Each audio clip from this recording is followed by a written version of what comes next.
Indonesia ये वो मुस्लिम देश है जहां सबसे ज्यादा मुस्लिम लोग रहते हैं। इसके बावजूद आपको यहाँ सबसे बड़ा बौद्ध मंदिर और 20,000 से भी ज्यादा हिंदू मंदिर देखने को मिलेंगे।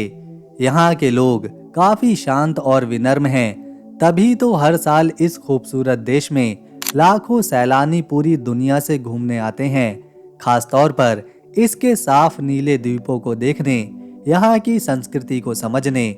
देश की 85% आबादी मुस्लिम है। इसके बावजूद ये एक इस्लामिक देश नहीं है। यहाँ का इतिहास और संस्कृति ऐसी रही है जिसमें भगवान बुद्ध और हिंदू धर्म का काफी गहरा प्रभाव है। इंडोनेशिया में सबसे बड़ी छिपकली रहती है, सबसे बड़ा फूल यहीं पर खिलता है और सबसे महंगी कॉफी यहीं पर बिकती है। लेकिन आपको हैरानी होगी ये सुनकर कि यहाँ के लोग ज्यादा लंबे नहीं होते। औसतन यहाँ के पुरुषों की हाइट 5 फीट के आसपास रहती है और महिलाएं उनसे भी छोटी। इंडोनेशिया में एक सुलावेसी नाम का आइलैंड है, जहाँ पर एक जगह है जहाँ लोग अपने मरे हुए रिश्तेदारों को दफनाते नहीं हैं, बल्कि उन्हें घर में रखते हैं और उन्हें बीमार मानते हैं। वो उन्हें खाना भी खिलाते हैं और उनसे बातें भी करते हैं। ये देखने में काफी अजीब लगता है, लेकिन ये लोग ऐसा ही करते हैं। इंडोनेशिया में कोई 10-20 नहीं बल्कि 18,000 से ज्यादा आइलैंड मौजूद हैं और ये दुनिया का सबसे बड़ा आइलैंड देश है। अगर आप हर दिन एक नए आइलैंड पर जाएंगे तो आपको सारे आइलैंड देखने में 48 साल का समय लगेगा। दोस्तों, आज की इस वीडियो में हम दुनिया के सबसे ज्यादा मुस्लिम आबादी वाले देश इंडोनेशिया को करीब से देखेंगे।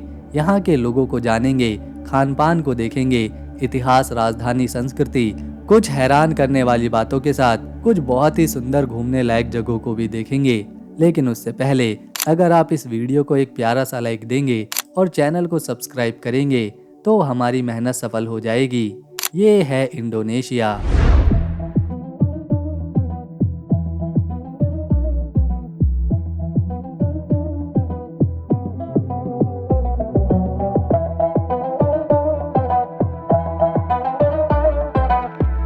ये देश 19 लाख स्क्वायर किलोमीटर में फैला हुआ है, जो इसे दुनिया का 14वां सबसे बड़ा देश बनाता है।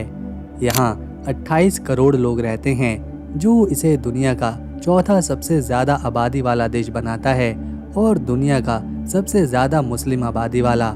जावा द्वीप पर आधी से ज्यादा आबादी रहती है, जो दुनिया का सबसे घना बसा हुआ द्वीप है। साल 2024 के आंकड़ों के मुताबिक 87% लोग यहाँ मुस्लिम हैं, 10.5% में ईसाई हैं, 1.7% में हिंदू, 0.7% में बौद्ध और बाकी 0.4% में अन्य धर्मों के लोग यहाँ रहते हैं। यहाँ के बाली द्वीप में ज्यादातर हिंदू रहते हैं, जहाँ हजारों मंदिर हैं। पैसे के रूप में यहाँ इंडोनेशियाई रुपया इस्तेमाल होता है और हमारे देश भारत के 100 रुपये यहाँ के 18,650 रुपये के बराबर हैं। इंडोनेशिया की खासियत है इसकी सांस्कृतिक विविधता। यहाँ 300 से ज़्यादा जातीय समूह और 700 भाषाएं बोली जाती हैं। बाली के मंदिर, जावा के बोरोबुदुर और परबनन जैसी ऐतिहासिक जगह इसे बहुत ही खास बनाते हैं। ये देश न सिर्फ प्राकृतिक सुंदरता बल्कि अपनी एकता में विविधता के लिए भी जाना जाता है। अब हम पहुंच चुके हैं इंडोनेशिया की राजधानी जकार्ता में।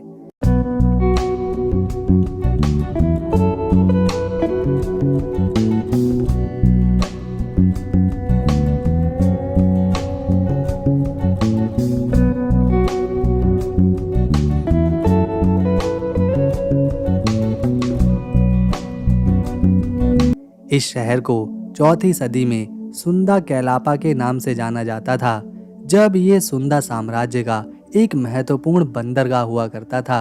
1527 में इसे जयकर्ता नाम मिला।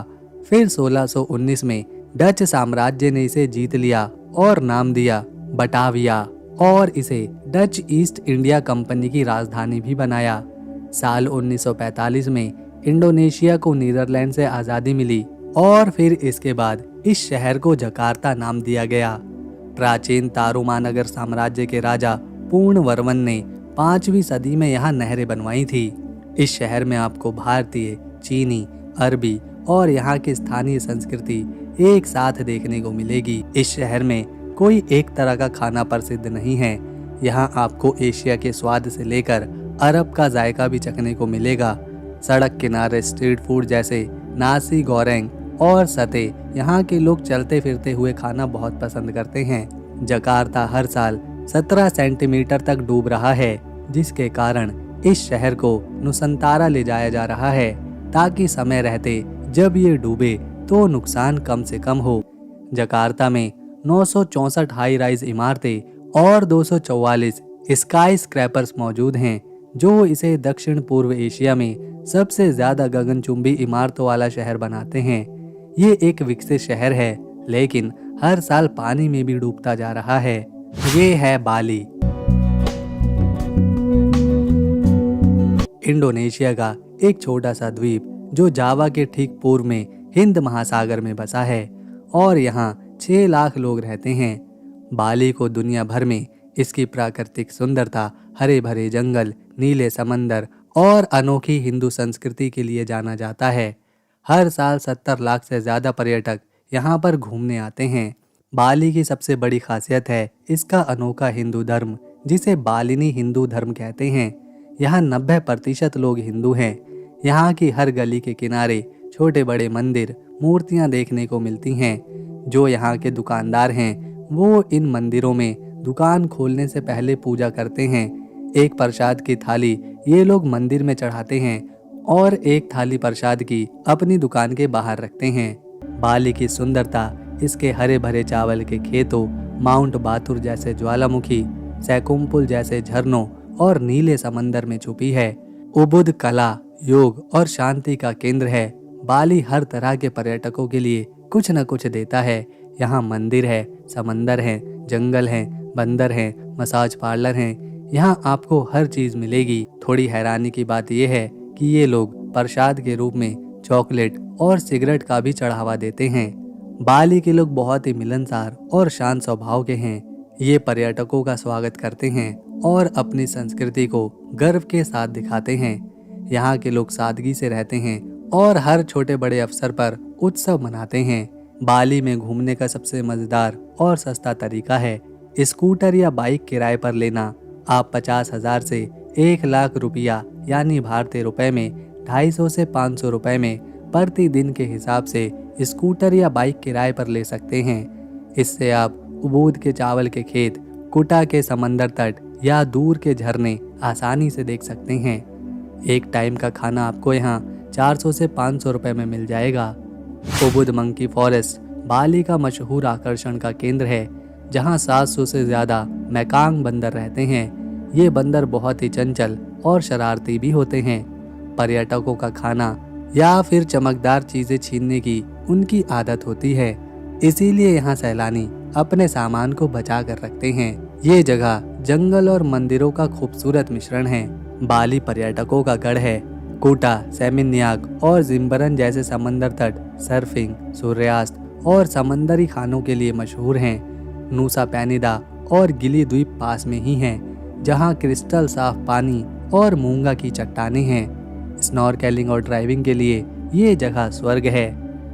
ये है कोमोडो ड्रैगन, इंडोनेशिया का राष्ट्रीय जानवर। ये दुनिया की सबसे बड़ी छिपकली है, जो छोटे बड़े शिकार करके अपना पेट भरती है। इसके जहरीले और तेज दांत शिकार को कमजोर बना देते हैं। ये पानी में भी तैर सकती है और अपनी जीभ से मीलों दूर शिकार को सूंघ लेती है। ये विशाल छिपकली आपको केवल यहाँ के कोमोडो नेशनल पार्क में ही देखने को मिलेगी। इस पार्क में आज 5,700 छिपकलियां ही बची हैं और इन्हें बचाने के लिए ही साल 1980 में इस नेशनल पार्क की स्थापना करी गई थी, जो कि आज यूनेस्को विश्व धरोहर स्थल है। ये विशालकाय छिपकली 3 मीटर तक लंबी और 150 किलो तक भारी होती है, जो हिरन, सुअर और यहाँ तक कि पानी की भैंस को भी अपना शिकार बना लेती है। ये है बोरोबुदुर, एक 9वीं सदी का बौद्ध मंदिर। ये दुनिया का सबसे बड़ा बौद्ध स्मारक है, जिसे शैलेंद्र वंश ने बनवाया था। इसका ढांचा एक विशाल मंडल जैसा है, जो 123 गुणा 123 मीटर के आधार पर बना हुआ है। इसमें 9 स्तर हैं, जिनमें 2672 राहत चित्र और 504 बुद्ध की प्रतिमाएं हैं। इसका केंद्रीय गुंबद 72 बुद्ध की मूर्तियों से घिरा है, जो ध्यान की मुद्रा में हैं। बोरोबुदुर को साल 1991 में यूनेस्को ने दुनिया की धरोहर घोषित किया था। ये मंदिर बौद्ध तीर्थ यात्रियों और पर्यटकों के लिए खास है, खासकर वैसाख के त्यौहार पर, जब बौद्ध लोग यहाँ प्रार्थना करने आते हैं। मंदिर की दीवारों पर बुद्ध के जीवन और जैतक कथाएं उकेरी गई हैं। ये मंदिर जंगल और पहाड़ों के बीच है, जो इसे और ज्यादा आकर्षक बनाता है। ये है परबनन। ये भी 9वीं सदी का एक हिंदू मंदिर है। इसे भी शैलेंद्र वंश ने बनवाया था और ये भगवान शिव, विष्णु और ब्रह्मा को समर्पित है। इसका मुख्य मंदिर 47 मीटर ऊंचा है, जो शिव को समर्पित है। इसमें 240 छोटे बड़े मंदिर हैं, जिनमें रामायण और कृष्ण की कहानियां उकेरी गई हैं।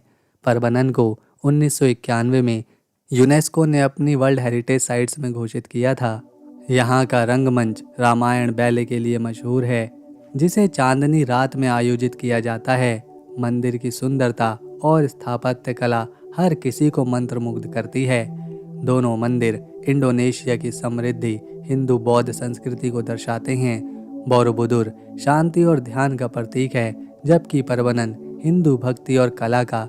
ये दोनों पर्यटकों के लिए आकर्षण का केंद्र है और इंडोनेशिया की संस्कृति धरोहर को दुनिया भर में चमकाता है। नक्शे पर देखें तो इंडोनेशिया दक्षिण पूर्व एशिया और ओशिनियाई में दिखाई देता है, जो कि हिंद महासागर और प्रशांत महासागर के बीच में है। ये 17,000 से भी ज्यादा द्वीपों का देश है, जिसमें बाली, जावा, सुमात्रा और बोर्निया जैसे बड़े बड़े द्वीप शामिल हैं। यहाँ की इस्तिकलाल मस्जिद दक्षिण पूर्व एशिया की सबसे बड़ी मस्जिद है, जहाँ 1,20,000 लोग एक साथ नमाज पढ़ सकते हैं। इंडोनेशिया में दुनिया का दूसरा सबसे बड़ा वर्षावन है, जो अमेजन के बाद आता है। ये वर्षावन सुमात्रा, बोर्नियो और न्यू गिनी जैसे द्वीपों पर फैले हैं। ये जंगल 98 मिलियन हेक्टेयर में हैं। ये दुनिया की 10% वनस्पति प्रजातियों का घर हैं, यानी 25,000 से ज्यादा फूलों की प्रजातियां यहीं पर पाई जाती हैं। इसके अलावा 12% स्तनधारी प्रजातियां, जैसे लुप्तप्राय ओरंगुटान, सुमत्रा बाघ और गैंडे। इन जंगलों में 515 स्तनधारी, 17% पक्षी और 10% रेंगने वाले अम्फीबियन प्रजातियां भी हैं। ये जैव विविधता इंडोनेशिया को दुनिया का सबसे प्रजाति समृद्ध देश बनाती है। लेकिन अफसोस की बात है, अवैध कटाई और ताड़ के तेल के बगानों से इन जंगलों को खतरा है। 1960 में 80% इंडोनेशिया जंगल से भरा था और अब ये 50% रह गया है। ये वर्षावन कार्बन सोखने में माहिर हैं, जो जलवायु परिवर्तन को रोकने में मदद करते हैं। यहाँ मूंगा चट्टाने और मैंग्रोव भी हैं, जो समुद्री जीवन को सहारा देते हैं। ये है मोनास, 132 मीटर ऊंचा स्मारक, जो देश की आज़ादी का प्रतीक है।